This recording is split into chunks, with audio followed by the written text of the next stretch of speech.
Glória a Deus. 1 João, capítulo 2, versículo 18 ao 23.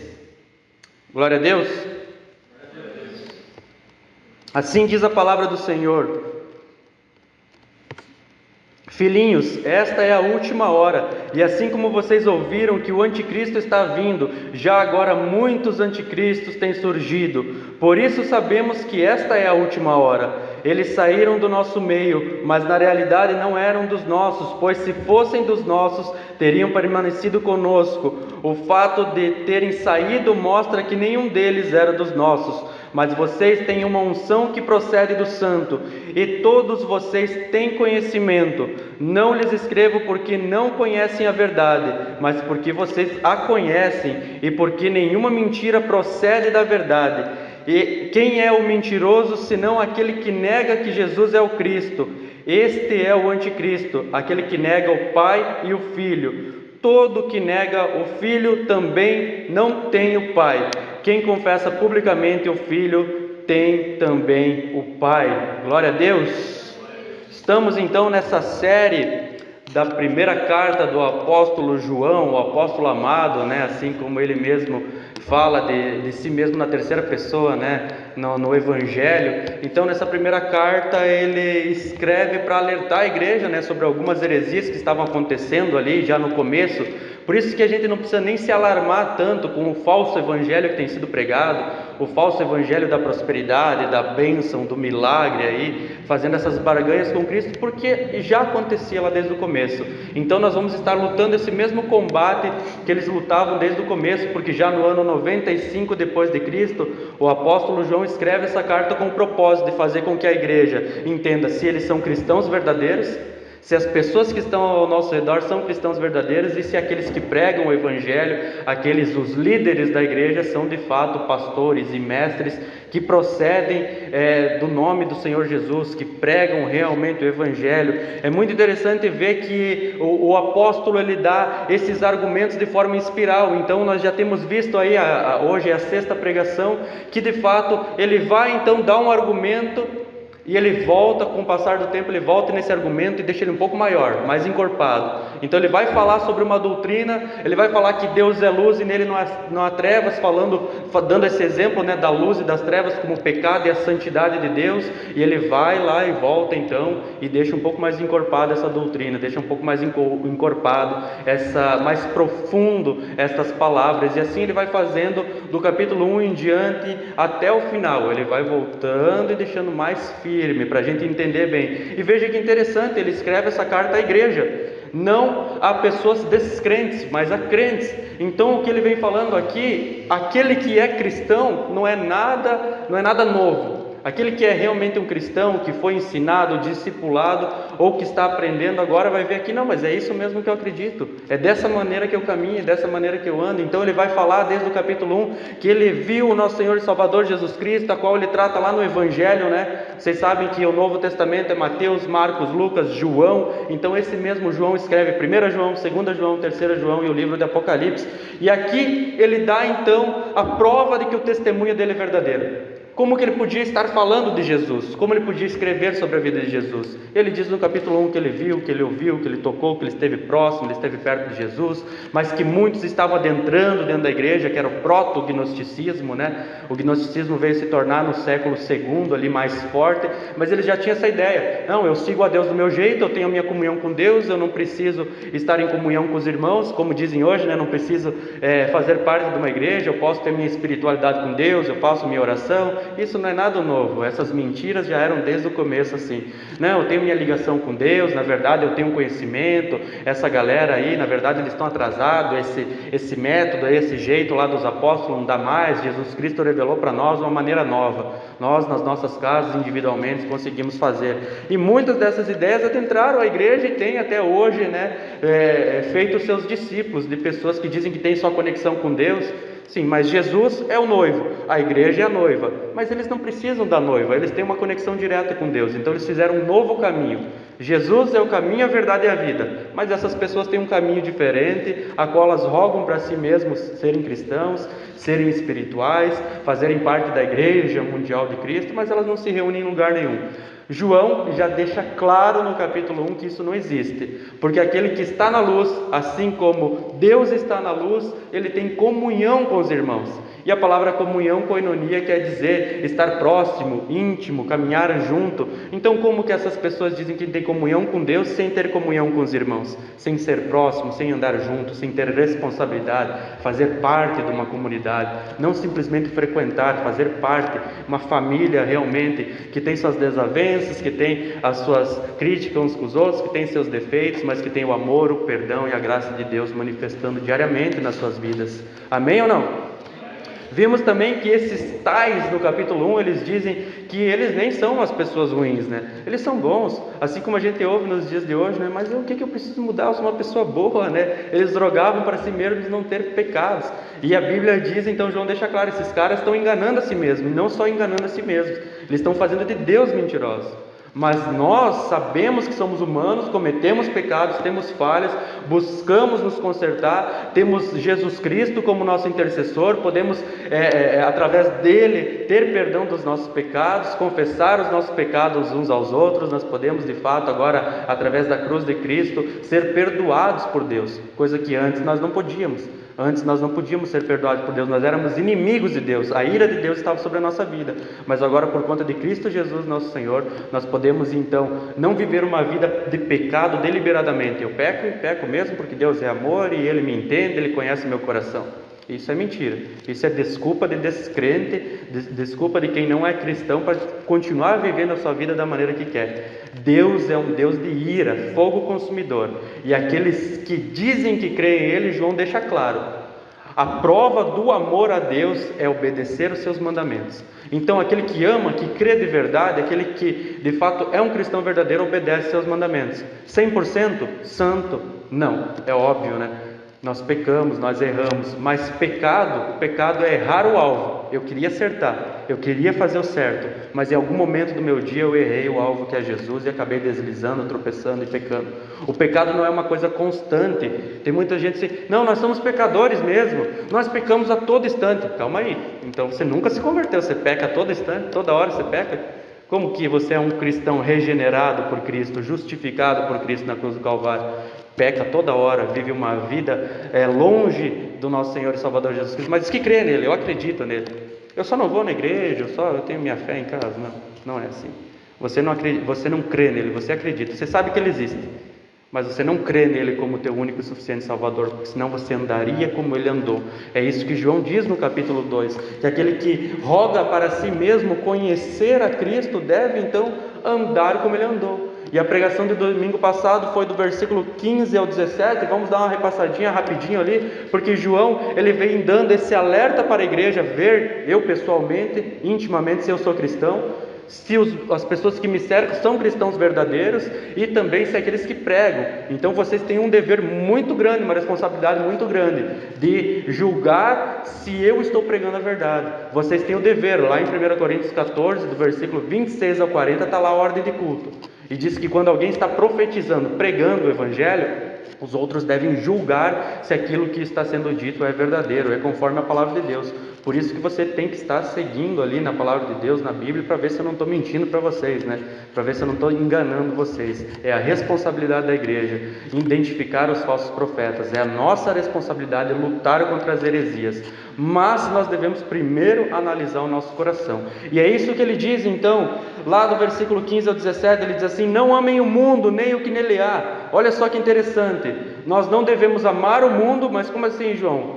Todas as coisas que há no mundo, tudo. Daí ele vai deixando mais específico. Se alguém amar o mundo, o amor do Pai não está nele, tá, João? Beleza, eu entendi, mas o que é essas coisas que tem no mundo que eu não posso amar, já que eu tenho que amar todas as pessoas do mundo? Então o que são essas coisas do mundo que eu não posso amar? Porque se o meu coração está voltado para essas coisas, o amor do Pai não está em mim. O que é isso? Ele continua dizendo: pois tudo que há no mundo, a cobiça da carne, aquelas coisas que a minha carne cobiça acima das coisas de Deus. Então é fácil faltar o culto porque eu tenho alguma outra coisa, é o meu conforto, é o meu trabalho, é as coisas do meu dia a dia. Então fica fácil para a pessoa que cobiça as coisas da carne se afastar diariamente de Deus. Se afastar da comunhão de Deus, porque a cobiça, o desejo do coração dela, o amor que está no coração dela, não dá espaço para o amor de Deus, porque ela está de olho nas coisas dessa terra. Ele continua dizendo, a cobiça dos olhos, ou seja, enquanto a carne é algo interno que eu tenho no meu coração, eu quero, ou melhor, a cobiça da carne é algo exterior que eu quero, a cobiça dos olhos é algo interior na minha mente, que eu fico maquinando na minha mente, eu olho, eu observo, eu quero, eu tenho esse desejo, e depois dessa cobiça dos olhos vai para a carne, né? Porque eu quero cumprir aquilo ali que eu imaginei, eu quero ter os bens que eu disse que queria. O problema não é carro, é moto, o problema não é o dinheiro, o problema é o teu amor estar nessas coisas. O teu amor estar nessas coisas a ponto de você trabalhar diariamente, se esforçar muito mais, usar o ar, o alimento, a saúde que Deus tem te dado para glorificar mais a si mesmo, fazendo de você mesmo o teu Deus, do que glorificar e exaltar o nome do Senhor. Então, se você tem o desejo de ter as coisas para glorificar a Deus, beleza, mas analise o seu coração para ver se o teu esforço não é muito maior nas coisas do teu dia a dia, e às vezes fica difícil vir no domingo no culto 2 horas por semana. Ou se fosse 2 horas por dia, é difícil servir a Deus 2 horas por dia. Não, porque eu tenho a minha vida, eu tenho os meus planos e os meus projetos, eu tenho minha maneira de adorar a Deus. Então eu vou dizer para você, você não está seguindo conforme a palavra de Deus, você está seguindo um outro caminho, não é o caminho de Cristo. E Jesus falou, ninguém vai ao Pai a não ser por mim. Então tem pessoas que amam o mundo, a cobiça da carne, a cobiça dos olhos, e ele continua dizendo, a ostentação dos bens, ou seja, eu quero ter, não simplesmente para me satisfazer, é por causa do meu prazer, mas eu quero mostrar para os outros que eu sou abençoado, eu quero mostrar para os outros que eu consigo, eu quero que eles vejam como eu sou próspero, como eu consigo alcançar os meus objetivos. É a ostentação dos bens. E ele diz, não provém do Pai, mas do mundo. Ele diz no versículo 17, o mundo e sua cobiça passam, mas aquele que faz a vontade de Deus permanece para sempre. É simples, né?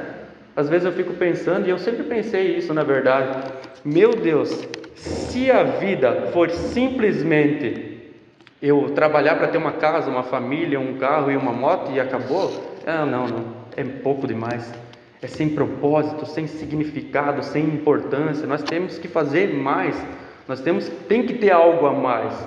Então quando eu me deparo com o Evangelho, me completa, né? Porque todas as dúvidas que eu tinha agora vão sendo sanadas, essas dúvidas vão sendo espremidas e destruídas pela palavra de Deus. Não tem algo a mais, nós não somos cidadãos desse mundo, nós somos cristãos, nós somos filhos de Deus, aquele que de fato segue em obediência, esforço diário para se afastar do pecado, seguindo os passos de Jesus Cristo. Esses que não dão importância superior a Deus e a palavra de Deus às coisas do dia a dia, às coisas do mundo. Não, eu amo a Deus sobre todas as coisas. Então, se Deus me dá, amém. Se Deus tirar, amém também. Eu vou continuar caminhando, pregando o Evangelho, buscando santidade e a presença de Deus. Que as coisas que Deus for acrescentando, firmeza. Se Deus não acrescentar, eu sigo feliz, porque a alegria está no Senhor e não nas coisas desse mundo, nas coisas que o mundo nos oferece, para nos tirar da presença de Deus, para nos desviar o foco do caminho do Senhor. Porque todas essas coisas vão ser destruídas e vão passar, e estão passando na verdade, mas aquele que faz a vontade do Senhor permanece para sempre. Então veja que até aqui, no versículo 18, a qual nós vamos ver até o 23, o apóstolo João, ele vem encorajando a igreja, ele vem também exortando a igreja, viu? Vocês devem andar assim, vocês devem identificar quem realmente anda na luz, quem tem comunhão com os irmãos, quem são os verdadeiros, mas cuidado, olhe aonde está o seu coração. Então ele vem ali encorajando os irmãos. Não, vocês são cristãos, mas calma aí, se vocês não agirem assim, ele vem com a exortação.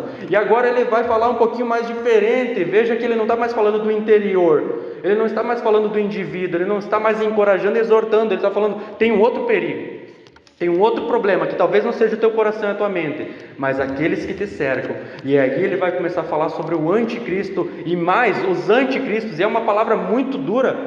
A palavra anticristo quer dizer adversário de Cristo, quer dizer um usurpador do poder. Isso é muito duro o que nós vamos ver hoje. Uma pessoa que diz que é cristão, que faz parte da igreja de Cristo, mas na verdade é um falso Cristo, é um usurpador do trono, do poder, da glória de Cristo Jesus nosso Senhor. Isso é muito grave. João, o discípulo do amor, muitas pessoas dizem aí fora, não, você não pode repreender, você não pode julgar, você tem que amar, você tem que orar para essa pessoa. Então tá, vamos aprender com o discípulo do amor como ele fazia. São palavras muito duras. Esse é o amor verdadeiro.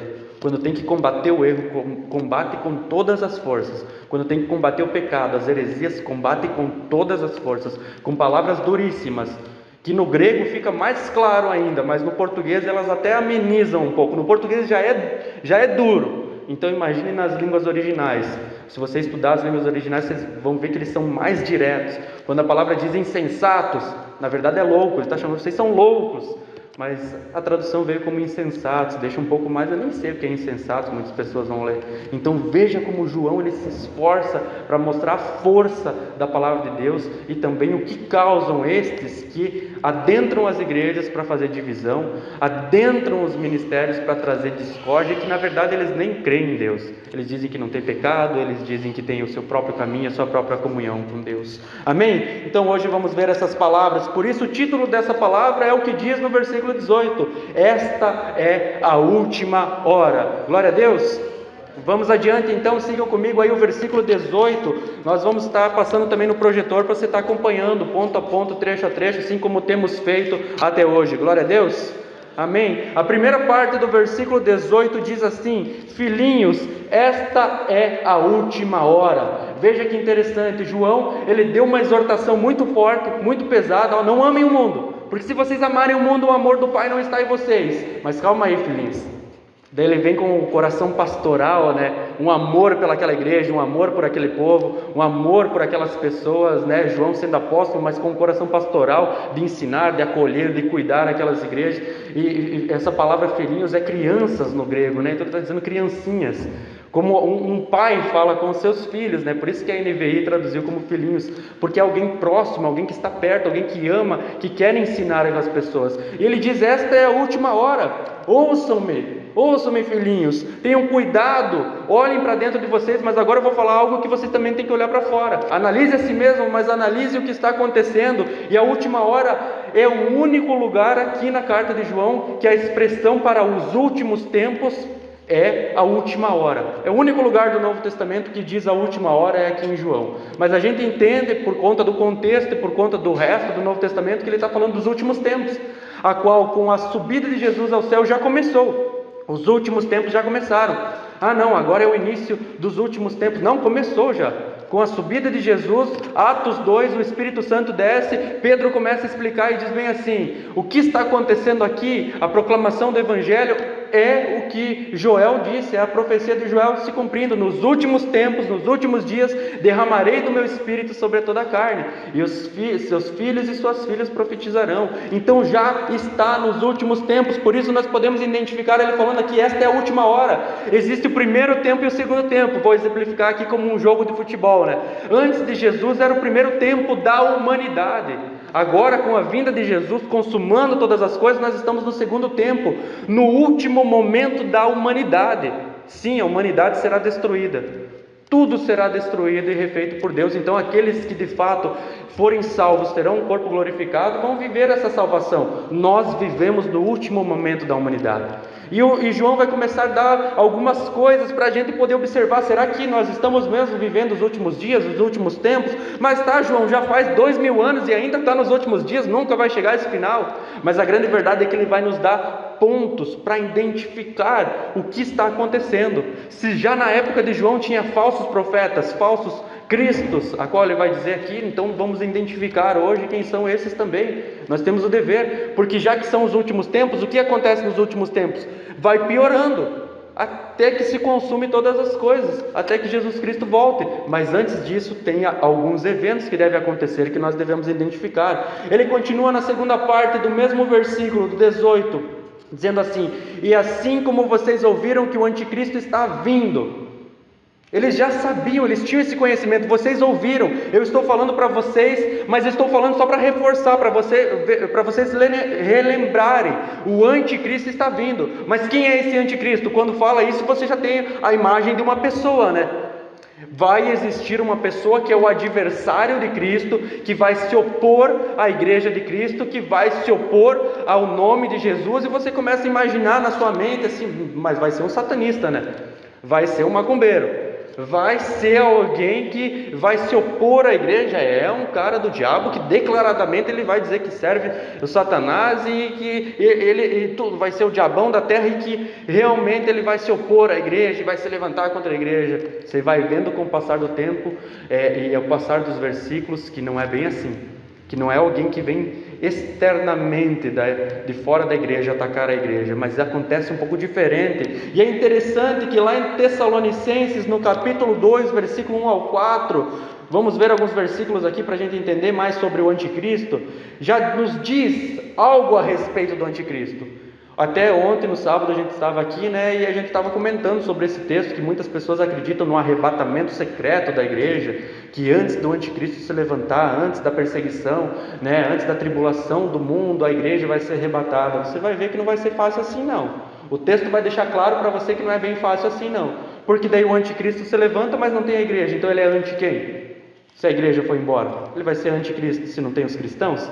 Ele vai lutar contra quem? Se só vai ficar os do diabo, só vai ficar os do mal, só vai ficar os descrentes. Então veja que o texto vai nos esclarecer. 2 Tessalonicenses capítulo 2, versículo 1 ao 4 diz assim: Irmãos, quanto à vinda do nosso Senhor Jesus Cristo e o nosso reencontro com Ele, rogamos a vocês que não se deixem abalar nem alarmar tão facilmente, quer por profecia, quer por palavra, quer por carta supostamente vinda de nós, como se o dia do Senhor já tivesse chegado. Não deixem que ninguém os engane de modo algum. Antes daquele dia virá apostasia, e então será revelado o homem do pecado, o filho da perdição. Este se opõe e se exalta acima de tudo o que se chama Deus, ou é objeto de adoração, a ponto de se assentar no santuário de Deus, proclamando que Ele mesmo é Deus. Olha que duro que é isso aqui, olha que palavras duríssimas de algo que vai acontecer. Jesus vai voltar. Fiquem tranquilos, não se alarmem por qualquer profecia que diz que Jesus vai voltar hoje, amanhã, então toda hora profetizando que a igreja vai vir, e a lua de sangue, isso e aquilo. Não, calma aí, não se deixem alarmar, não se abale por essas conversas fiadas, nem se tiver uma carta escrita que é o apóstolo João que está falando ali, não creiam, porque eles já tinham conhecimento da verdade. Antes de Jesus voltar e de nós nos encontrarmos com Ele, o que tem que acontecer? Acontecer apostasia. Então pessoas que fazem parte da igreja param de acreditar no verdadeiro evangelho, param de crer no nosso Senhor Jesus Cristo e acabam acreditando, começam a acreditar em outras coisas. Apostasia é isso, eles saíram do meio do povo de Deus, saíram da igreja, eles começam então a crer em outras coisas. É isso que você vê aí fora, é isso que a gente vê aí fora. Então antes do nosso Senhor Jesus vir, tem que acontecer apostasia. Você identifica isso? É a campanha disso, é a campanha daquilo, é o lenço ungido. Você tem que ter fé em um objeto ou numa campanha para você ser abençoado. Se você dá o dízimo, você vai para o céu. Senão você é ladrão, os ladrões não herdarão o reino do céu. Então você vai para o inferno. Então já não é mais o sacrifício de Cristo que te salva, é a campanha, é o dízimo, é o lenço ungido. Porque se você não fazer, você não vai ser abençoado. Não veio hoje, perdeu a bênção. O anjo passou e você perdeu a bênção do Senhor. E se você pecar, você perdeu a salvação. Se você pedir perdão, você ganhou a salvação. Se você pecar, você perde a salvação. Se pedir perdão, você ganha a salvação. Como assim? A salvação não é mais Cristo que conquista, sou eu que conquisto, é as minhas forças. Não é assim. A escolha é minha, eu que sou Deus. Porque se você decretar em nome de Jesus, Ele vai ter que fazer. Então eu que sou Deus, eu que mando na parada. Eu que tenho poder. Isso é apostasia, eles já não creem mais em Cristo, isso é mentira. Olhe para fora, diariamente, as instituições religiosas do nosso país, eu vou ser bonzinho aqui, 90, para não dizer 99, 90% é essa patifaria, 90% é apostasia, apostataram da fé, já não acreditam mais em Cristo, que Cristo é o mediador, o único mediador. Não, tem que ter alguma coisa que eu preciso fazer para me chegar a Deus. Se eu não fazer dessa maneira, eu não me achego a Deus. Claro, existem mandamentos bíblicos que eu preciso seguir. É obrigação minha como cristão. Mas eu não faço isso para ser salvo. É porque Cristo me perdoou que eu agora tenho o privilégio de obedecer a Deus. Mas eles dizem que eu preciso obedecer para ser salvo. Jesus disse para Pedro exatamente essas palavras: ao homem é impossível, mas para Deus nada é impossível. Então como que eu posso conseguir a salvação? É apostasia. Se alguém fala que a salvação é pelas obras, quando a Bíblia diz que é por graça, por meio da fé, isso não vem de nós, isso é dom de Deus, não por obras para que ninguém se glorie. Efésios 2, capítulo 2, versículo 8 e 9, você pode ler na sua casa. Então como que esses caras dizem que tem uma outra maneira? Apostasia. E ele continua dizendo, então virá o homem do pecado, será revelado. Então antes de Cristo voltar, nós estaremos aqui, a igreja de Cristo estará aqui, e vai levantar o anticristo no meio de toda essa apostasia, no meio de todas essas coisas. E olha só que interessante, ele não vai vir como um satanista não declarado, ele vai vir no meio da igreja. Mais adiante, em 2 Tessalonicenses capítulo 2, versículo 9 e 18, diz assim: a vinda desse perverso é segundo a ação de Satanás. O poder dele é segundo o poder de Satanás, as mesmas ações, as mesmas obras, com o poder, com todo o poder, com sinais e com maravilhas enganadoras. Ele fará o uso de todas as formas de engano, da injustiça para os que estão perecendo, porquanto rejeitaram o amor à verdade que os poderia salvar. Por essa razão Deus lhes envia um poder sedutor, a fim de que creiam na mentira e sejam condenados todos os que não creram na verdade, mas tiveram prazer na injustiça. Como é que esse cara vai enganar muita gente? Já engana. Ele já engana. A Bíblia diz nesse mesmo texto, você pode elencar os capítulo 2 inteiro, que o espírito do anticristo já age na terra. Então você vê as características. Por que as pessoas vão, a maioria das pessoas, por que vão nas igrejas? Por causa da bênção, né? Por causa dos sinais, por causa das maravilhas, por causa das coisas que eu quero, porque eu vou porque eu me sinto bem, eu não vou para adorar a Deus, eu vou porque eu me sinto bem. Só carnalidade, é a cobiça da carne, é a cobiça dos olhos, porque lá tem milagre, porque lá tem a cura, porque lá tem a prosperidade. Eles vão só por causa das suas cobiças, por causa do amor às suas coisas, as coisas que desejam, que almeja. Esse cara vai enganar muitas pessoas, porque já engana, o espírito do anticristo já está agindo, engana muitas pessoas, porque a pessoa vai por causa dos sinais, por causa do milagre, vai porque pode ganhar, receber alguma coisa. Não é assim nos dias de hoje? Você não identifica essas coisas? Então antes da vinda de Cristo não existe arrebatamento secreto da igreja. Essa frase não tem na Bíblia. Arrebatamento secreto da igreja não existe na Bíblia. Existe arrebatamento, que é o dia que Cristo vai voltar. Na vinda de Cristo nós então seremos arrebatados, mas antes, apostasia, antes do arrebatamento vai se levantar o anticristo para perseguir a igreja. Não faz sentido, né? O anticristo se levanta, não tem mais igreja, vai perseguir quem? Já foi todo mundo embora? Não é assim, o texto nos deixa claro. Vamos voltar lá então para 1 João, no capítulo 2. Ele continua dizendo assim: já agora muitos anticristos têm surgido. Então nós não devemos só estar ligados com o surgimento do anticristo, desse homem do pecado, que vai vir com o poder de Satanás, fazendo sinais, curas, milagres, e as pessoas vão começar a seguir ele, porque ele vai se dizer ele mesmo ser Deus. Ele mesmo, o Tessalonicenses diz isso, né? Ele vai se assentar no santuário e ele mesmo vai dizer ser Deus. Ele vai se dizer, olha meus irmãos, está muito próximo dessas coisas acontecer. Eu não marco data nem nada porque eu não fui chamado para isso, mas o cenário que a gente vê lá fora é esse.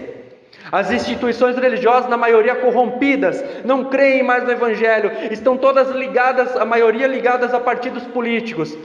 Então está se formando esse cenário para esse homem se levantar. Você vai em algumas instituições que você ouve falar que está pior dentro da igreja que fora, muitas vezes, mas não são igrejas.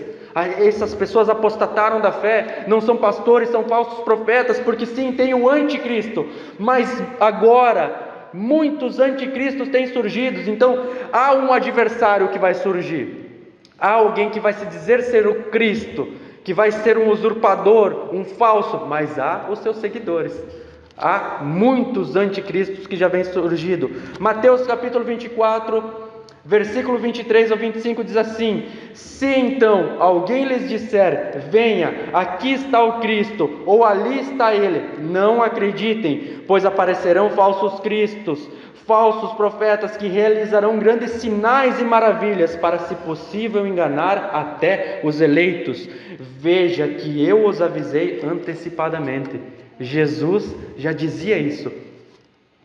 Sabe quem é o falso profeta? Sabe quem são os falsos cristos? Você já ouviu? A palavra Cristo significa o ungido do Senhor. A palavra Messias é uma palavra hebraica, significa o ungido do Senhor. Então no Velho Testamento vai ter a palavra Messias, que significa o ungido de Deus, o ungido do Senhor. No Novo Testamento, escrito em grego, você vai ver a palavra Cristo, que significa o ungido do Senhor. É só duas traduções para o mesmo significado, porque são línguas diferentes. Mas então olha só que interessante, qualquer um que diz que é o ungido do Senhor é um falso Cristo. Quantas vezes aí fora a gente vê pastores rogando para si mesmo, crentes falando para si, falando para si mesmo: eu sou ungido do Senhor, não toque no ungido do Senhor, não julgue o ungido do Senhor, não critique o ungido do Senhor. Falso Cristo. Ele está dizendo que ele é ungido do Senhor, ele está dizendo que ele é o Cristo, ele está dizendo que ele é o Salvador, que ele é o mediador, que só na igreja dele tem milagre, que é só aqui que as coisas acontecem, fazem sinais e maravilhas, e as pessoas dizem assim: como que ele não é de Deus? Ele é de Deus sim. Lá eles ajudam as pessoas, lá pessoas são curadas, porque fez a campanha, porque foi no jejum, não sei dos quantos dias, para ganhar não sei o que, e a chave, o sabonete, e o lenço, e o copo com água em cima da TV. A fé não está em Cristo, está em alguma coisa que vai te dar a bênção. Se você fazer o ritual, você então está abençoado. Falso Cristo, falso Messias, é um falso profeta. Ele arroga para si mesmo ter o poder de Deus. Ele é um usurpador, ele é um falso. Ele está se colocando no lugar de Cristo na igreja. Ele está se colocando no lugar de Cristo. E há muitos falsos profetas, muitos anticristos, muitos. Por isso que você tem o dever de ler e estudar a palavra. Nós temos o dever de ler e estudar a palavra, não só ler, estudar a palavra, porque você vai ver aqui João falando assim: vocês já sabem, vocês já ouviram essas coisas, vocês já têm esse entendimento e conhecimento. Ele vai falar mais à frente, então vocês vão conseguir identificar. O verdadeiro cristão vai conseguir identificar esses caras que estão se levantando aí. 1 Timóteo capítulo 2, capítulo 4, versículo 1 e 2 diz assim: 1 Timóteo capítulo 4, versículo 1 e 2: o Espírito diz claramente que nos últimos tempos alguns abandonarão a fé e seguirão espíritos enganadores e doutrinas de demônios. Tais ensinamentos vêm de homens hipócritas e mentirosos que têm a consciência cauterizada.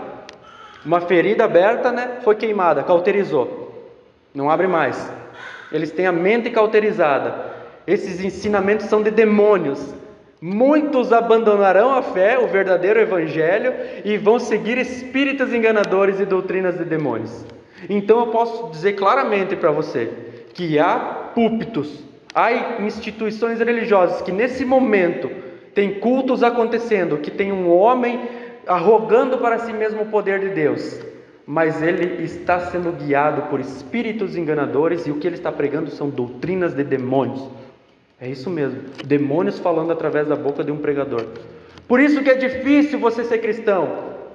Por isso que desde o começo Jesus falou: a caminhada vai ser difícil, no mundo vocês vão ter aflições, porque se você proclamar o evangelho, as pessoas vão se afastar. Se você proclamar a verdade, os falsos cristos vão se levantar. Não, mas você não precisa ser tão extremista assim, não precisa seguir ao pé da letra, não, fique tranquilo, você pode ter a tua espiritualidade, eu acredito em Deus, tá, mas você obedece? Não, mas Deus conhece meu coração. Falso, mentiroso. Nós somos pecadores, não somos santos. Isso é verdade, nós todos somos pecadores. Mas a pessoa que vive a vida de qualquer jeito e diz que acredita, que crê em Deus, é mentira. É mentira, ela não honra Jesus com seus lábios. Falso Cristo, é o anticristo. Ela quer o Jesus, mas não quer o Cristo. Ela quer aquele homem bonzinho de Nazaré que fazia milagres, que fazia sinais. Então, se a igreja fala que Jesus faz milagre, ela vai lá. Mas o Cristo não. O Cristo que disse: negue-se a si mesmo, não, eu não quero. Tome sua cruz e me siga, não, eu não quero. Esqueça dos seus sonhos, dos seus prazeres, da sua vida para me seguir, é isso? Tomar a cruz, morte? Não, esse eu não quero. Eu quero Jesus que faz cura, que multiplica os pães e os peixes. Esse Jesus eu quero. O homem bonzinho de Nazaré eu quero. O Cristo não. O Cristo que morreu na cruz do Calvário e disse que eu tenho que morrer por amor a Ele, se for necessário, ir até a morte, porque serei perseguido. O Cristo que disse que no mundo tereis aflições, esse eu não quero. Eu quero Jesus. Você é um anticristo, cara. Você é um anticristo. Você é um adversário de Cristo, porque você vive de maneira contrária ao que Ele falou. É isso. O versículo continua na parte 4, diz assim: por isso sabemos que essa é a última hora. Como nós sabemos que é a última hora? Porque nós vemos o anticristo, que o cenário está preparado para ele surgir. Nós vemos que há muitos anticristos que dizem que são cristãos, que dizem que são crentes, que fazem sinais, maravilhas, milagres e curas. Com isso eu não estou dizendo que toda cura, todo milagre é falso, mas se não tem a pregação do evangelho, da verdade, não tem a Bíblia sendo explicada versículo a versículo, ponto a ponto, se for preciso palavra a palavra, se não tiver o conhecimento bíblico sendo proclamado e não distorcido, porque vocês têm que saber identificar se não está sendo distorcido, se eu não estou aqui enganando vocês, se eu não estou aqui mentindo para vocês. Vocês, é responsabilidade de vocês. Então tem um perigo do lado de fora, não só no nosso coração. Há uma luta interna na nossa mente e no nosso coração, mas há um perigo fora, que vem adentrando dentro da instituição religiosa e rogando para si próprios o poder de Deus quando são guiados por espíritos enganadores, doutrinas e demônios que estão seguindo. Então a gente vê que é a última hora, nós estamos nos últimos tempos, é o último momento da humanidade. A gente vê que as coisas estão cada vez piores, e a gente vê que aqueles que deveriam estar ajudando o povo, que se rogam para si mesmos serem a igreja de Cristo, são aqueles que humilham, que julgam, que rejeitam, assim como muitos de nós já foram rejeitados em muitas instituições religiosas por causa da tatuagem, por causa do boné, por causa do calção. Não, porque existe um padrão que Deus aceita. Não, o coração pode estar podre, o que importa é por fora estar vestido nos padrões deles. O que importa é você ter o carro, a casa nova, o que importa é os bens materiais. Deus conhece o meu coração, Ele me entende, Ele compreende. Como é que é a música? Ele compreende o seu caminhar. É mentira. Ele compreende, é lógico que Ele compreende. Ele conhece o teu coração, lógico que sim. Por isso que Ele vai mandar para o inferno, porque Ele sabe quem você é. Mas também Ele sabe quem são os salvos andando pela terra. Não, Deus é amor. Deus é amor, mas o amor não é Deus. Deus é amor, mas Ele é justiça. Ele é santo, Ele é puro. Sem santidade ninguém verá o Senhor. Não, mas eu sou uma pessoa boa, pago os meus impostos, eu não faço nada de errado. Anticristo, que é o Jesus, que é a salvação, mas não quer o Cristo, que diz que nega a si mesmo. Então nós vemos, é a última hora, estamos nos últimos tempos. Siga adiante no versículo 19, a primeira parte diz assim: eles saíram do nosso meio. Da onde que veio essa gente? Da macumba, da umbanda, do candomblé, do voodoo, é isso? Das religiões orientais, veio do budismo. Da onde que eles vieram? Do meio da igreja. Eles saíram do nosso meio. São pessoas que quando a gente olhava, esse é um cristão verdadeiro. Ele chora, ele canta no culto, ele fazia parte da membresia da igreja porque era um cristão verdadeiro. Ele é um homem de Deus, uma mulher de Deus, porque pregava e cantava e fazia isso e aquilo. Da onde saiu o anticristo? Da onde sairá o anticristo? E da onde já tem saído os anticristos? Eles saíram do nosso meio. Essas pessoas negaram a verdade de Cristo e começaram a seguir outro caminho, não mais o Evangelho, não mais a verdade da salvação. Temos que tomar um cuidado aqui, de qualquer, frequentava aqui com nós e não veio mais, anticristo.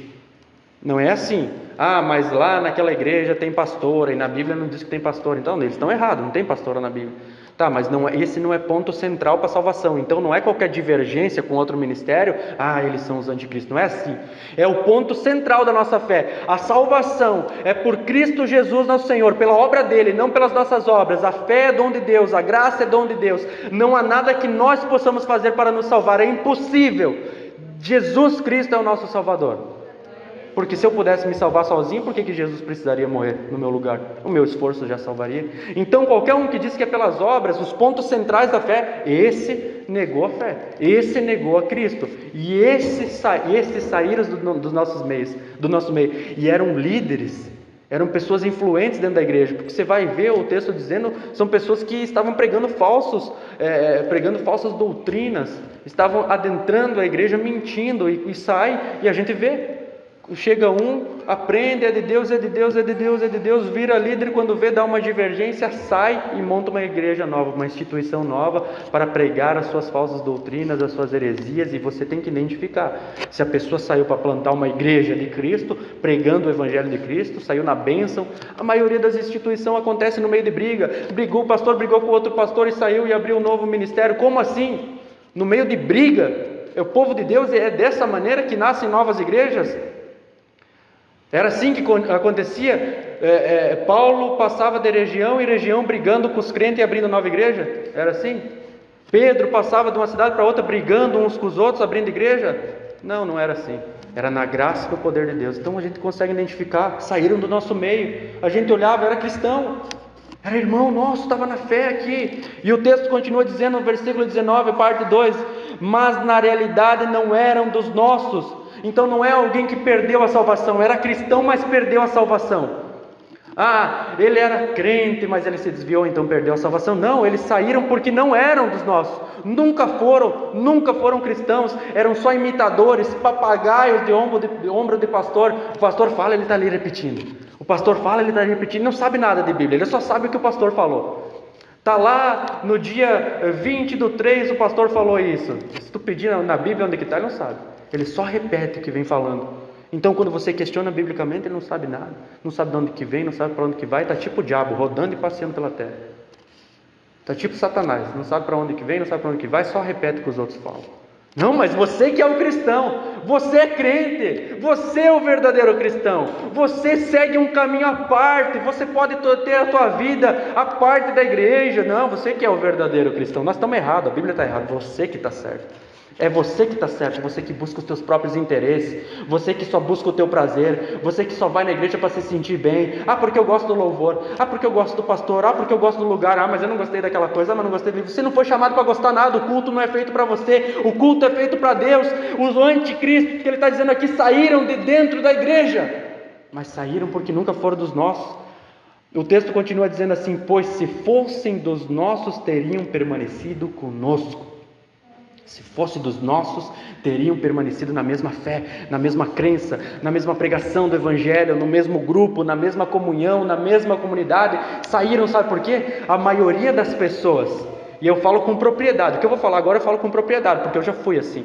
A maioria das pessoas que não frequentam igreja e que vão de um lugar para o outro e param, que vão de um lugar para o outro e param, vão lá só para sugar. Sabe o que eles fazem? Ah, eu preciso de ajuda, eu preciso ser ajudado. Eu era assim. Ai, meu Deus do céu, aqui, ó. Ah, mas eu não gostei daquilo ali. Ah, mas eu não gostei daquilo lá. Ah, mas eu não gostei do que o pastor falou. Então eu já ia para outro lugar. Mentira! Pela misericórdia de Deus, ele me mostrou a verdade. Pela misericórdia, não foi pelo meu esforço, não. Porque senão eu estava caminhando para o inferno feliz da vida, achando que era crente. Estava caminhando para o inferno achando que era salvo. Pela misericórdia, sente uma tarde e conversa com a minha esposa para ela te contar como que eu era uns tempos atrás. Não, porque não está certo isso, não, porque não está certo aquilo. A verdade é que o cara sai para poder pecar à vontade, para poder seguir a vida segundo o seu próprio coração. Então eu preciso achar uma maneira teológica para dizer que aquele lugar é errado, as pessoas são hipócritas, o irmão não me deu a paz do Senhor, então eu não vou mais lá. Ai, porque falaram do meu boné. Tadinho de você. O boné, sim. Tadinho, você ficou ofendido por causa da tua roupa. Sim, há muitos hipócritas, há muitos falsos, mas você não sai do meio de uma instituição religiosa se prega o evangelho verdadeiro por causa desses pontos que são fracos demais, esses pontos que não dizem respeito à salvação. As pessoas saem para poder pecar à vontade, seguir o seu próprio caminho e não o caminho de Cristo. Eu fui assim por muito tempo, procurava só debater, não queria aprender a verdade. Não, eu tenho a minha verdade, eu conheço a Bíblia, eu sei. 2000 anos de história, eu em 3 anos de convertido já sabia tudo, né? 2000 anos eu já consegui aprender tudo em 3 anos, 4 anos, 5 anos. Agora eu estou 10 anos convertido, quanto mais eu estudo, mais eu vejo que não sei das coisas. E quando era no começo da caminhada, não, nós somos a geração de João Batista, nós somos os que vamos mudar a igreja, porque a igreja está tudo errado. Não, nós não estamos nem perto de ser quem João Batista foi, de ter a santidade que ele teve. Sabe por quê? Porque se nós fôssemos que nem ele, provavelmente já tinham cortado a nossa cabeça que nem fizeram com ele. Não, mas você vive a tua vida dizendo que você é cristão, mas você vive longe da igreja, longe do evangelho. Saíram do meio da igreja, saíram de dentro dos ministérios, porque nunca foram cristãos verdadeiros. Nunca foram cristãos verdadeiros. O fato de terem saído mostra que nenhum deles eram dos nossos. 1 Coríntios 11:19 diz assim: pois é necessário que haja divergências entre vocês, para que sejam conhecidos quais dentre vocês são aprovados. É bom que tenha divergência, é bom que tenha divisão, é bom que tenha debate, é bom que haja essas tretinhas dentro da igreja. Para quê? Para mostrar quem são os verdadeiros. Então volta e meia vem alguém aqui e diz assim: ah, mas eu acho que o pastor tinha que ser assim. Não, mas e a Bíblia diz o quê? Ah, eu não, mas então o teu achismo não vale nada. Eu quero saber o que a Bíblia diz. Como que um pastor tem que ser na Bíblia? Ah, não, mas eu não gostei daquele pastor lá, é muito duro, eu acho que o pastor tem que ser mais amor. Não, mas me mostra na Bíblia. Ah, mas eu acho, então vai com o teu achismo para o inferno. É bom que você saia mesmo, é bom que você não venha, porque é isso mesmo. É bom que haja divergência, para que mostrem quem são os verdadeiros. Eles saíram do nosso meio, sabe por quê? Porque nunca fizeram parte de nós. A igreja é o corpo de Cristo, cada um é membro desse corpo. A mão sai, se eu começar a puxar a mão sai, para minha mão sair eu preciso amputar ela, então ela não faz mais parte do corpo. O que João está falando aqui não é de pessoas que faziam parte do corpo e foram amputadas. Não, nunca foram parte do corpo, nunca foram parte, nunca fizeram parte da igreja de Cristo, saíram. Então é bom que tenha divergência, porque se não crê na mesma coisa, não crê na salvação pela fé, não quer obedecer, se você acha que aqui não tem fofoca, não tem bagunça, não tem treta, não tem pecado, eu aconselho você a ir para outro lugar também. Aqui tem muita coisa errada. Mas se tem uma coisa que nós somos conscientes, é que nós somos pecadores, precisamos nos perdoar assim como Cristo nos perdoou, o amor de Deus tem que estar em primeiro lugar e nós temos que nos esforçar diariamente para servir a Deus, para aprender o Evangelho. É isso, essa é a diferença. Mas agora, se você acha que pode andar de qualquer maneira e não precisa aprender a Bíblia, que você pode seguir o teu próprio caminho, é melhor que esse tipo de pessoa saia. É um prejuízo para a igreja ter um bode dentro da igreja, tem as ovelhas, né? Que são guiados por um pastor, e tem os bodes, que só estão ali para incomodar, que só estão ali para fazer divergência. Não é alguém que quer questionar, pastor, mas eu não entendi isso, eu quero aprender mais. Não, pastor, mas eu acho que você está errado, me ensina aí, vamos sentar e vamos conversar sobre isso aí. Não, são pessoas que só querem criticar, só querem falar, eles têm um caminho deles próprio, segundo a vontade deles, eles têm a conexão deles com Deus, eles não precisam da igreja. Então eles andam daqui para lá, daqui para lá. Um tempo na igreja, um tempo fora, um tempo na igreja, um tempo fora. Que Deus tenha misericórdia da tua alma se tu age dessa maneira, assim como teve da minha, e mostra um dia que você esteja errado. Talvez essa é a noite que você tem que buscar a presença de Deus, que não há tempo, porque nós estamos no último momento da humanidade. Da onde que saíram esses anticristos? Do meio das instituições religiosas, do meio da igreja de Cristo. Saíram por quê? Porque nunca foram igreja de Cristo, nunca fizeram parte da igreja de Cristo. Não, você sozinho não é igreja. A igreja é um grupo de pessoas que se reúne num lugar, periodicamente, que se reúne sempre. Essas mesmas pessoas são membros do corpo de Cristo, se reúnem no mesmo lugar, que tem a liderança como a Bíblia diz, pastores como a Bíblia diz, que andam como a Bíblia diz, que são pecadores remidos e lavados pelo sangue do Cordeiro, que andam segundo a palavra de Jesus Cristo, buscando aprender cada vez mais. Não é assim, eu sou igreja em qualquer lugar, porque onde 2 ou 3 estiver reunidos, ali estarei. Sim, Deus está ali, porque Ele está em todo lugar, mas Ele nunca disse que 2 ou 3 reunidos era igreja. Igreja é um grupo de pessoas que se reúne em nome de Jesus num lugar que tem a liderança, a organização, conforme a Bíblia diz, mas você não sabe, e você é o cristão, você não conhece, mas você é o crente. É assim no anticristo. Não estou falando que a falta do conhecimento faz você ser um falso, mas você dizer que conhece a Deus, que tem comunhão com Deus, que você é seguidor de Cristo e você não segue a Bíblia, você não segue a igreja como era desde o começo a doutrina dos apóstolos, e talvez você nem sabe o que é doutrina, e muito menos desconhece os apóstolos. Então como que você pode dizer que é um cristão? É bom que haja divergência, é bom que haja discussão, para que mostre realmente quem são esses caras, para que mostre realmente quem são essas pessoas. 2 Timóteo capítulo 3, versículo 1 ao 5. Vocês vão ter mais um pouquinho de ideia de quem são essas pessoas. Diz assim: saibam disto, nos últimos dias sobrevirão tempos terríveis. Os homens serão egoístas, avarentos, presunçosos, arrogantes, blasfemos, desobedientes aos pais, ingratos, ímpios, sem amor pela família, irreconciliáveis, caluniadores, sem domínio próprio, cruéis, inimigos do bem, traidores, precipitados, soberbos, mais amantes dos prazeres do que amigos de Deus, tendo aparência de piedade, mas negando o seu poder. Afastem-se também destes. Vamos analisar o que o texto está dizendo? Você vai pensar, pô, esse cara aí deve ser o maior bandido, né? Inimigo do bem, sem amor pela família, é arrogante, é traidor, é o bandidão da cidade, é o pior, é o cara que está lá na bodega, é o cara que está roubando, que está matando e está preso. Não, olha só, tendo aparência de piedade. A palavra piedade na Bíblia significa alguém, piedoso é alguém que obedece a Deus, é alguém que é reverente a Deus. Toda vez que você lê na Bíblia, conforme o contexto, a palavra piedade significa que você é reverente. Alguém piedoso é alguém que é reverente, obediente a Deus, que glorifica e exalta a Deus diariamente nos seus atos, nas suas palavras. Esses homens que são assim, eles têm aparência de piedade. Então você olha para ele, é um homem de Deus. Ele fala como se fosse um homem de Deus, uma mulher de Deus. Não, olha só, é um homem de Deus. Ele tem aparência de piedade. Glória a Deus. Paz do Senhor, vaso. Como é que vai, varão? Na bênção? Tem aparência de piedade. A sua roupa mostra que ele é um cristão verdadeiro. Ele age como se fosse um cristão verdadeiro. Mas no dia a dia, ele mostra que não é um cristão. Anda com esse cara. Anda com ele que você vai ver. Logo ele vai começar a falar bobagem perto de você. Logo ele vai começar com as risadinhas perto de você. Logo você vai ver que ele não paga as contas. Logo você vai ver que ele não serve a Deus. Logo você vai ver que a pregação dele não é como a Bíblia. Mas esse homem que tem aparência, você olha para ele, esse homem serve a Deus. Essa mulher é obediente ao Senhor, mas ela é egoísta, avarenta, presunçosa, arrogante, blasfemos, desobedientes aos pais, ingratos, ímpios, sem amor pela família, irreconciliáveis, caluniadores, sem domínio próprio, cruéis, inimigos do bem, traidores, precipitados, soberbos, mais amantes dos prazeres do que amigos de Deus. Eles têm aparência de piedade, mas negam o seu poder. Na prática, eles negam o Evangelho. O Evangelho é o poder de Deus para a salvação de todo aquele que crê. Romanos capítulo 1, versículo 16. Eles negam o Evangelho na prática, mas a aparência deles é de piedade. Eles são homens tementes a Deus. Olha como é que essa pessoa é boa. Tem os seus erros, mas é uma pessoa boa, tem um coração bom. A Bíblia diz que nós temos um coração enganoso. Não, mas eu tenho um coração bom. Alguém está errado nessa história, ou você ou a Bíblia, né? E provavelmente é você.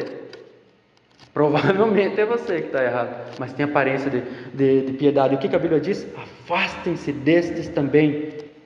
Mas cuidado, para não julgar qualquer pessoa como anticristo, como ímpio, só porque pensa diferente de você. Converse com essa pessoa, vê se o que ela crê do Evangelho é a segunda palavra de Deus.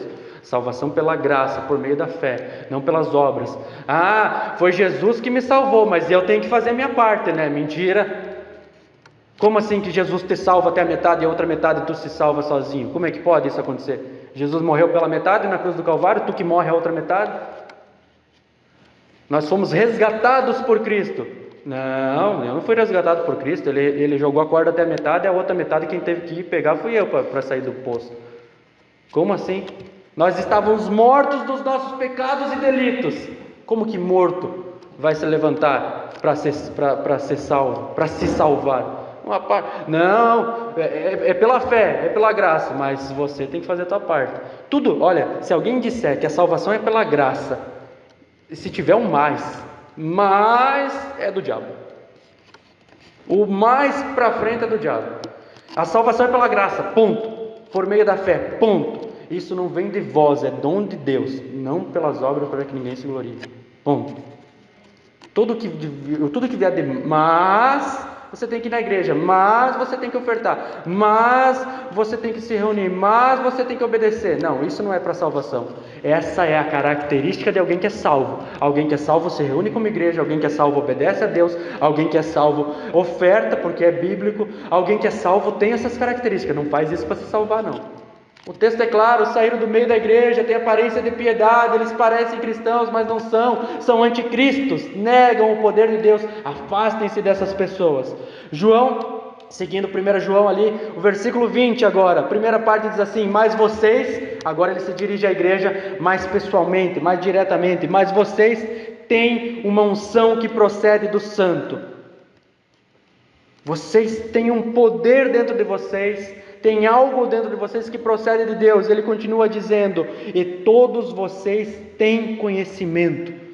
Mas o que é essa unção que faz com que a gente tenha conhecimento? O que nos leva ao conhecimento verdadeiro da palavra? Porque o ateu também lê a palavra, o ateu também estuda a Bíblia e não acredita em Deus. E muitas pessoas leem a Bíblia em casa e dizem que acreditam em Deus, mas não acreditam. Distorcem a Bíblia, lê ali e diz: entendi. Entendeu nada, 2000 anos de história da igreja, foi escrito no grego, você está lendo a tradução e você diz que já entendeu. Os caras estão estudando 2000 anos de história da igreja aí, para cada vez mais nós aprender a Bíblia. Você diz que em poucos minutos na tua casa você já aprendeu, como assim? Aí ficava fácil. O exemplo mais fácil para você entender: vai lá na tua casa, lê um livro de medicina e vai lá no hospital fazer uma cirurgia, ver se te deixa. Não, mas eu li, eu entendi, está aqui, eu compreendi. Tá, mas você estudou aonde? Que faculdade que foi? Quem que foi o pastor e mestre que te ensinou isso daí? Os pais da igreja? Os apóstolos falavam assim? Os pais da igreja falavam assim? Os pré-reformadores falavam assim? Os reformadores falavam assim? Os grandes avivamentos, os pregadores pregavam essas mesmas coisas? Os puritanos no século 16, 17, 18 ali falavam essas mesmas coisas que você está achando? É assim que os grandes pastores que existem no Brasil, pastores mesmo, que pregam o Evangelho, falam, é essa mesma visão? Então, como assim que 2000 anos da história da igreja, você sozinho na tua casa, lendo, conseguiu? É que eu tenho a unção de Deus, o poder de Deus. Não é assim você sozinho. É a igreja que tem a unção de Deus. Cristo é o ungido de Deus, certo? E nós somos o corpo de Cristo. Então, se Ele é o cabeça, o corpo inteiro é ungido. Nós temos a unção de Deus. Ele é um ungido.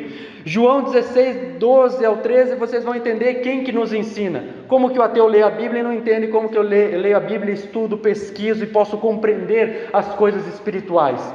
João 16, 12 ao 13 diz assim: tenho muito ainda que lhes dizer, mas vocês não podem suportar agora. Mas quando o Espírito da verdade vier, Ele os guiará a toda a verdade. Não falará de si mesmo, falará apenas o que ouvir. Ele lhes anunciará o que está por vir.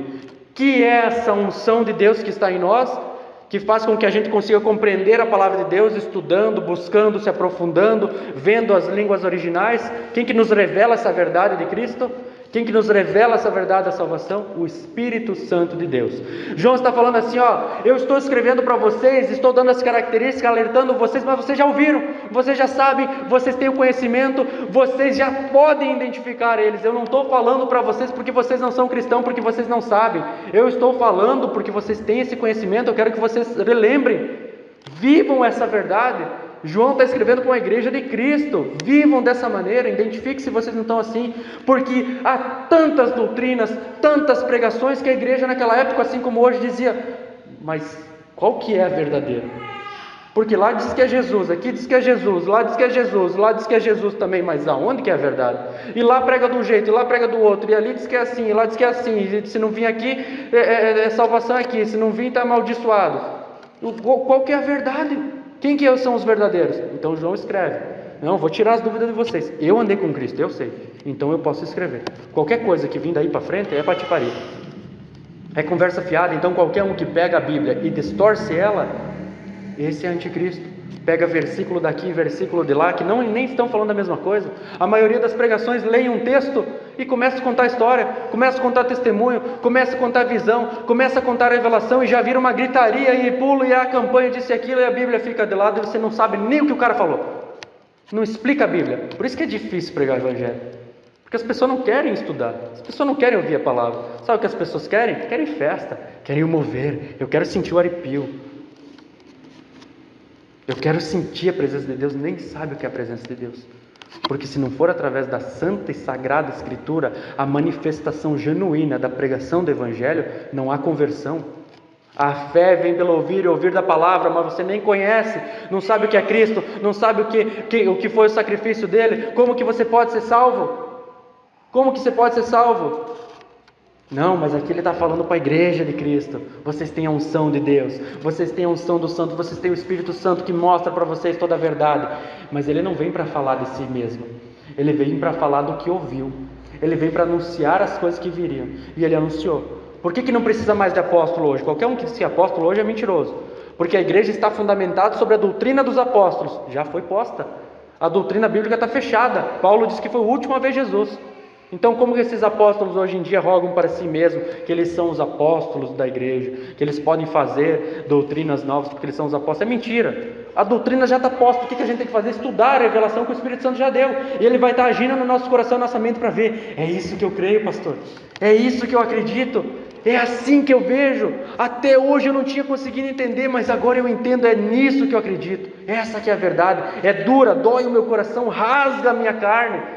Eu no fundo não quero viver dessa maneira, mas eu sei que essas são as palavras de salvação, de vida eterna. Então já tem conhecimento, já sabe a verdade. E o texto continua dizendo no versículo 21, siga comigo.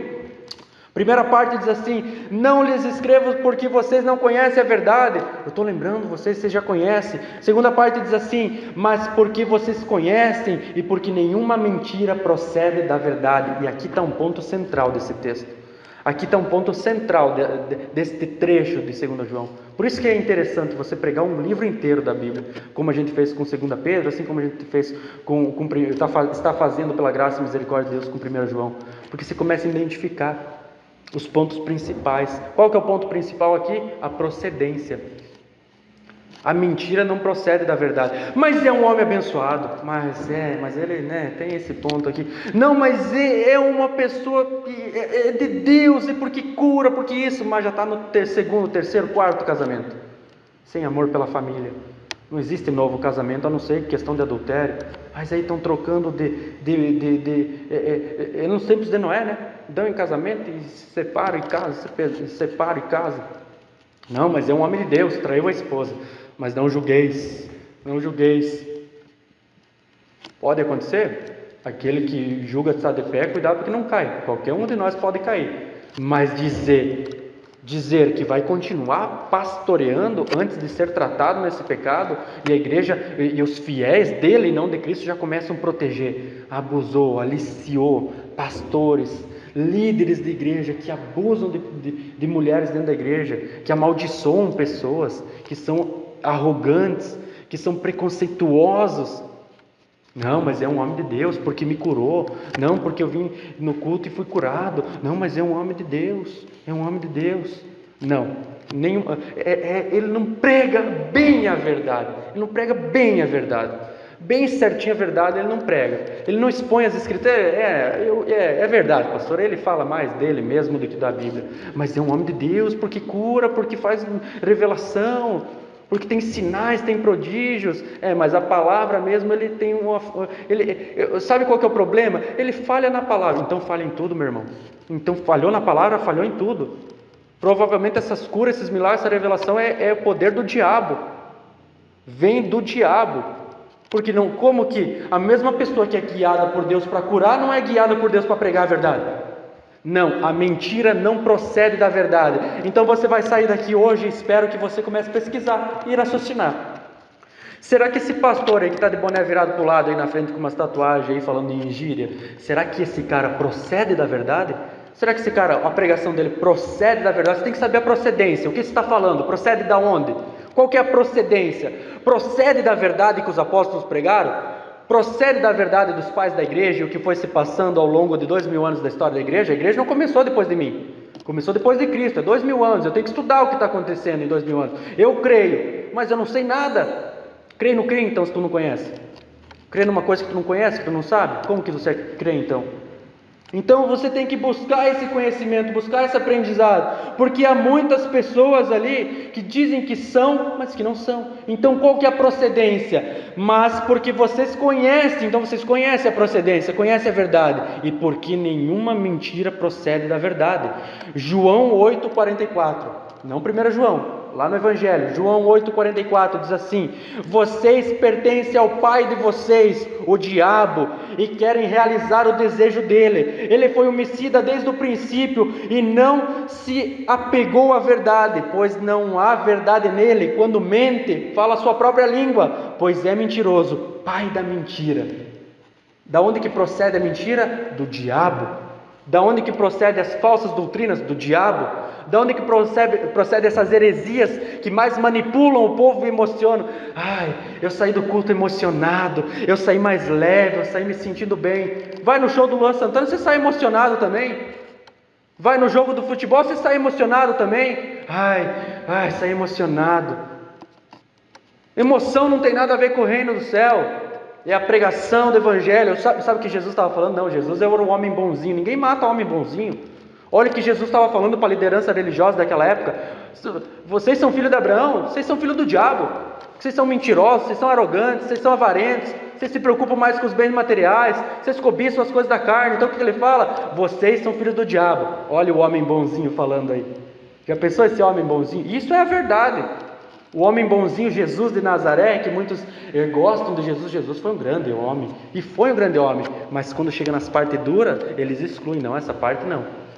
Mas não julgueis, porque Jesus, ele acolheu a prostituta e impediu que ela fosse morta a pedrada. Verdade, Jesus fez isso, irmãos. Jesus perdoa, ele restaura vidas, mas ele também é aquele que nesse mesmo texto diz assim: vá e não peques mais. Não, essa parte não.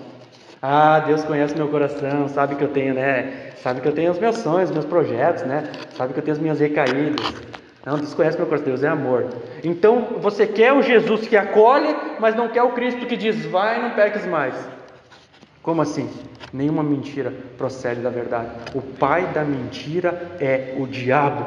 Isso quer dizer que eu não peco nessa parte? Não.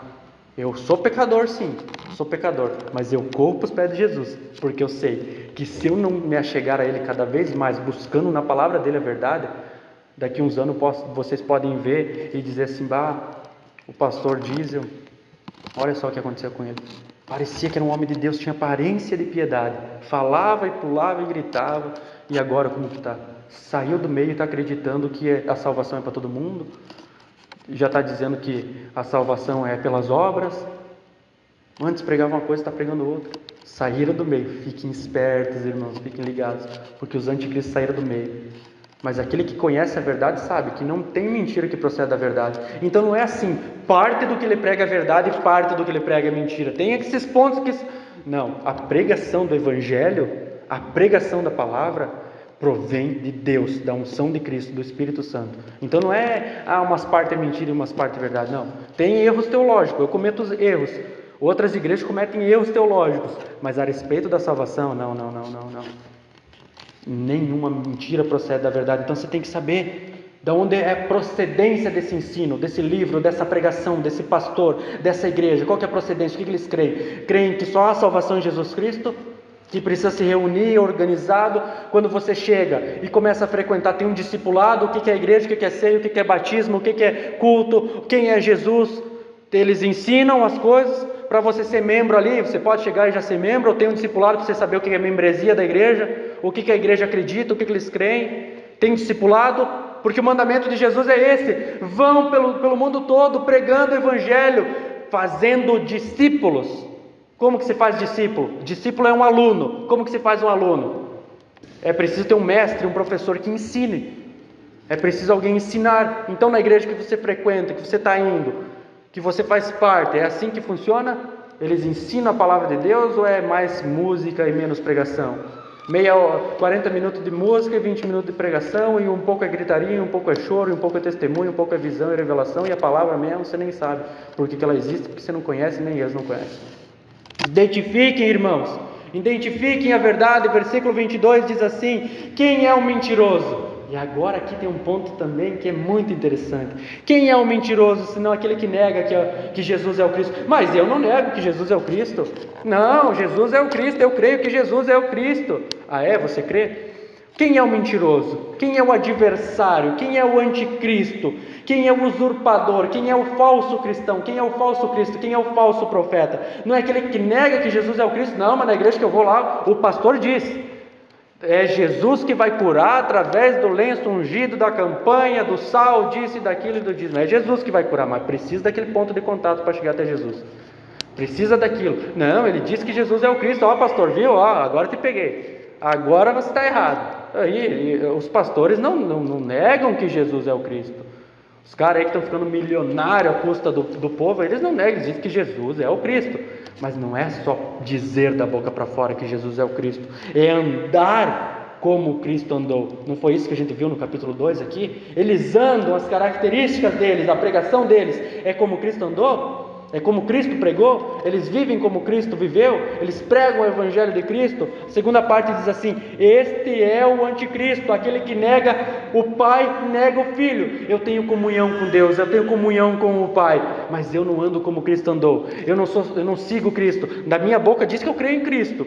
Sim, Jesus é o Cristo, viveu 2000 anos atrás, é nesse que eu creio. Só nele é salvação, mas vive como um demônio.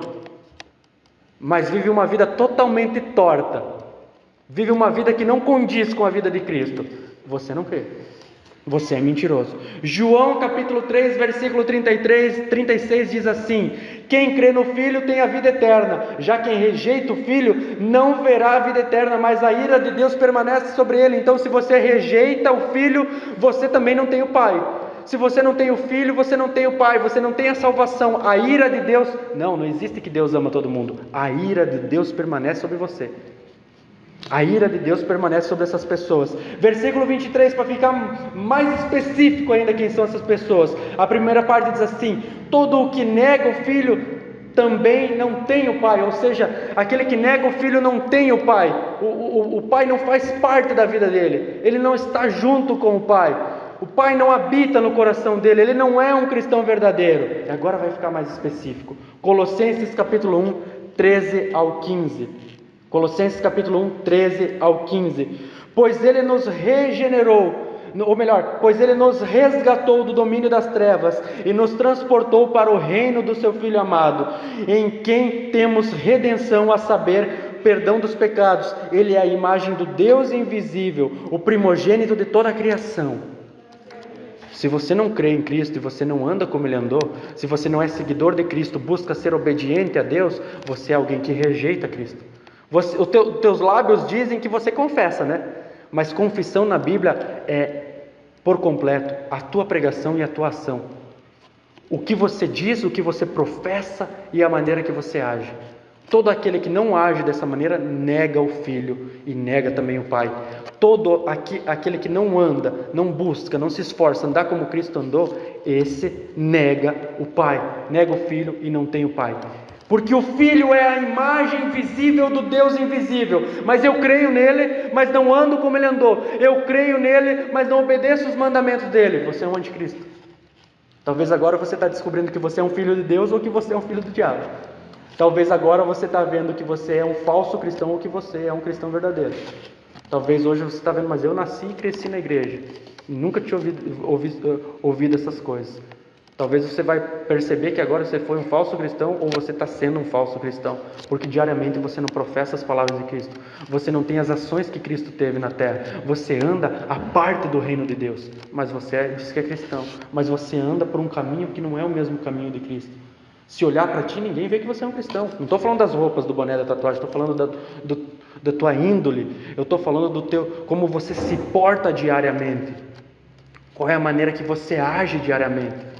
Você nega ou não a Cristo? João capítulo 5, versículo 22 a 24 diz assim: além disto, o Pai a ninguém julga, mas confiou todo o julgamento ao Filho, para que todos honrem o Filho como honram o Pai. Aquele que não honra o Filho também não honra o Pai que o enviou. Eu lhes asseguro, escutem bem, quem ouve a minha palavra e crê naquele que me enviou, tem a vida eterna, e não será condenado, mas já passou da morte para a vida. Sabe o que é confessar a Cristo? Honrar a Ele. Você tem uma vida que honra a Cristo, o teu caminhar honra a Deus. Aquele que honra a Cristo, esse é o verdadeiro cristão. Confessar a Cristo, negar a Cristo é não honrar a Ele. Confessar a Ele é honrar os seus ensinamentos. Então você pode se identificar e identificar esses pastores que estão aí fora. Eles seguem os ensinamentos de Cristo, eles pregam as palavras de Cristo. Você pode identificar as pessoas que estão ao teu redor. E aí o irmão tem testemunho cristão. O testemunho dele, como é que é? É cristão? Ele é um cristão verdadeiro? No seu dia a dia, no seu trabalho, na sua escola, no seu curso, na sua faculdade, na sua família. A família vê que ele é um homem de Deus. A família geralmente fica contra quando o cara se converte, né? Você não é de Deus nada, porque olha o que você fez no passado e agora está dizendo que é crente e anda com a Bíblia debaixo do braço. Não é assim? Ah, mas bebia, matava, roubava e agora virou cristão. Que bom é esse que tem que se converter. Jesus veio para os mal, Jesus veio para os pecadores. Se você julga que já é bom, então você não precisa de Jesus, você já é bom sozinho. Tem pessoas que agem dessa maneira. Filipenses capítulo 3, versículo 17 ao 19 diz assim: irmãos, sigam unidos o meu exemplo e observem os que vivem de acordo com o padrão que lhes apresentamos. Tem um padrão, tem uma maneira, vou ler de novo. Sigam unidos meu exemplo, Paulo está falando aos filipenses. Observem os que vivem de acordo com o padrão que lhes apresentamos. É a doutrina dos apóstolos, há um padrão que você tem que caminhar de acordo. Ele continua dizendo: pois como já lhes disse repetidas vezes, e agora repito com lágrimas, há muitos que vivem como inimigos da cruz de Cristo. Quanto a estes, o seu destino é a perdição, o seu Deus é o estômago, e tem orgulho do que é vergonhoso. Eles só pensam nas coisas terrenas. Imagine Paulo escrevendo isso, dizendo isso à igreja: irmãos, sigam o meu padrão, sigam o meu caminhar, sigam o modo de Cristo, andem como Cristo andou, vivam como a igreja viveu, aprendam a palavra para ver e aprender a caminhar como cristãos nessa terra, porque eu digo para vocês com lágrimas nos olhos: há muitos que vivem como inimigos da cruz de Cristo. Dizem que creem, mas não vivem como Cristo viveu, não andam como os apóstolos andaram, não estão dentro dessa forma, desse formato, desse molde de Cristo, andam de outras maneiras. Não, mas eu sou cristão, pastor, eu acredito em Cristo, eu só não vou na igreja, eu vivo a minha vida, ou eu vou na igreja, mas eu tenho meus erros, né? E continua errando, e continua pecando deliberadamente, e ele vai para se satisfazer, e vai por causa da bênção, e vai por causa do bem-estar, e vai porque ali naquela igreja eu gosto do louvor, eu vou porque eu gosto da iluminação, eu vou porque eu gosto da pintura. Não, você vai por causa de Cristo, para cultuar a Cristo. Você pode estar vendo nesse momento que você vive como um inimigo da cruz de Cristo, porque nada na tua vida se parece com Cristo, ou muito pouco, nada se parece com Cristo. Muitos vivem como inimigos da cruz. Esses homens, o Deus deles é o próprio estômago. Ele está falando aqui que o desejo carnal deles, esse é o Deus deles. Eles se esforçam para ter a cobiça da carne, a cobiça dos olhos e a ostentação dos bens. Esses homens só pensam na vida terrena. Essas pessoas só pensam nessa vida. Não, mas eu tenho meus projetos, eu não tenho tempo para Deus, porque eu tenho minhas coisinhas para fazer. Vai você e tuas coisinhas para o inferno. Ou você vive uma vida com Deus, ou você vive uma vida com o diabo. Não tem outro caminho para a salvação. Não existe dois caminhos. Mas duras são essas palavras, pastor. Que bom que são duras, porque João está falando aqui de homens e mulheres que são anticristos. Imagine você, Jesus Cristo na tua frente, o Deus Todo-Poderoso, aquele que morreu e ressuscitou para o perdão dos pecados, aquele que é Rei dos Reis, Senhor dos Senhores, e você é adversário desse cara. Você entraria nessa briga? Você entraria nessa briga contra Jesus? É o teu adversário, é o homem, é a pessoa mais poderosa do universo, e você é o adversário dele. Você é alguém que se diz cristão, que se diz ungido de Deus, que se diz do povo de Deus, mas você não vive. Imagine Cristo na tua frente, e você dizendo essas coisas, e ele sabendo que você é adversário dele. O que ele vai fazer? O pai não julga, né? Mas deu na mão do filho para julgar. Você lê Mateus 25, vai deixar claro. Ele vai colocar uns para a direita e uns para a esquerda. Bendito vocês, e tem algumas características. Céu. Maldito vocês, inferno. É simples, é isso. O céu e o inferno. Existe um livro que nós devemos seguir e aprender e caminhar dessa maneira. E existe céu e inferno. Só isso. Ah, mas eu tenho casa, carro, eu tenho meus objetivos, tenho meus afazeres. No fim, tudo isso vai passar. E você vai ver no final, quando você estiver perante o trono de Deus no dia do julgamento, que talvez você viveu uma vida vazia e que o teu Deus era o teu próprio umbigo, teus próprios sonhos, teus próprios desejos. Mas o texto continua lá em João, no versículo 23, 1 João, capítulo 2, versículo 23. Quem confessa publicamente o Filho tem também o Pai. O contrário é confessar publicamente, não só com a boca, não só com as palavras, com as ações, honrar o Filho, obedecer a Deus, seguir os mandamentos, viver uma vida de jejum, de oração, de busca da palavra, de comunhão, de culto ao Senhor, de proclamação do Evangelho. Esse sim é o verdadeiro cristão. Não estou falando que você tem que ser um grande teólogo, mas o que você sabe, você tem que proclamar. Como que você tem um tesouro e as pessoas estão morrendo e precisam dessas palavras, e você é tão egoísta a ponto de passar o dia inteiro sem falar de Jesus para ninguém? Como você pode ser tão mau que você consegue passar um dia sem falar de Jesus? E você que é o cristão verdadeiro? Quem confessa publicamente, vive uma vida pública, que é cristão verdadeiro, que é um cristão que proclama, que tem a índole segunda a de Cristo, que tem a vida segunda a de Cristo, esse também tem o Pai. Então não adianta você dizer que tem a tua comunhão com Deus, que você ora em casa, se a tua vida não mostra que você é um cristão verdadeiro. As tuas palavras não valem nada se a tua vida não mostra que você crê na verdade e é assim que você segue. João 14, 6.